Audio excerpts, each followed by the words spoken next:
আসসালামু আলাইকুম। শিক্ষা মন্ত্রণালয়ের কারিগরি ও মাদ্রাসা শিক্ষা বিভাগ থেকে একটি নিয়োগ বিজ্ঞপ্তি প্রকাশ পেয়েছে 15 জুলাই। এটি একটি সংশোধিত নিয়োগ বিজ্ঞপ্তি, অর্থাৎ এর আগেও একবার এটি প্রকাশ পেয়েছিল। তখন যারা আবেদন করেছেন তাদেরকে আর নতুন করে এখানে আবেদন করার প্রয়োজন নেই। এখানে মোট 3টি ক্যাটাগরিতে 5টি পদ রয়েছে। সর্বশেষে অফিস সহায়ক গ্রেড 20 এর জন্য 3টি পদ রয়েছে। যোগ্যতা হচ্ছে যে কোনো স্বীকৃত প্রতিষ্ঠান হতে মাধ্যমিক স্কুল সার্টিফিকেট অর্থাৎ এসএসসি বা সমমান পরীক্ষায় পাশ করতে হবে।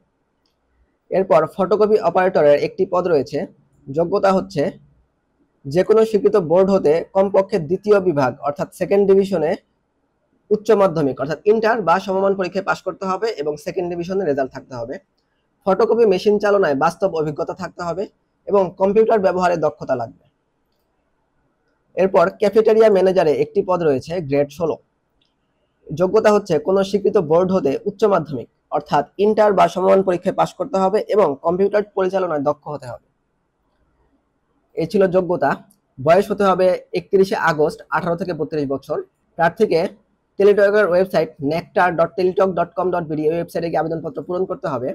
আবেদনপত্র পূরণের সময়সীমা 21 জুলাই 2025 সকাল 10টা থেকে 31 আগস্ট বিকাল 5টা পর্যন্ত। এই সময়ের মধ্যে ইউজার আইডি পাওয়া ব্যক্তিগণ অর্থাৎ আবেদন করা ব্যক্তিগণ পরবর্তী 72 ঘন্টার মধ্যে টাকা জমা দান করতে পারবে। টাকার পরিমাণ হচ্ছে 1 নং পদের জন্য 112 টাকা, 2 এবং 3 নং পদের জন্য 56 টাকা। তবে ক্ষুদ্র নৃগোষ্ঠী, শারীরিক প্রতিবন্ধী বা তৃতীয় লিঙ্গের প্রার্থীগণরা আবেদন করতে চাইলে তাদের জন্য সকল পদে আবেদন ফি হবে 56 টাকা। আবেদন ফি এর সাথে 6 টাকা যোগ করে টেলিটকের প্রিপেড নম্বরে রিচার্জ করতে হবে এবং প্রথম এসএমএসটা লিখতে হবে নেকটার স্পেস ইউজার আইডি এবং পাঠাতে হবে 16222 নম্বরে। দ্বিতীয় এসএমএসটি লিখতে হবে নেকটার স্পেস ইয়েস স্পেস প্রথম এসএমএস এর রিপ্লাই থেকে পাওয়া পিন নম্বর এবং পাঠাতে হবে 16222 নম্বরে।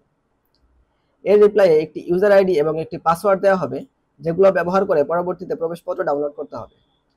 প্রবেশপত্র ডাউনলোডের সময়সীমা এবং পরীক্ষার্থী সংক্রান্ত অন্যান্য তথ্য পরীক্ষার্থীর মোবাইল নম্বরে এসএমএস এর মাধ্যমে জানিয়ে দেওয়া হবে।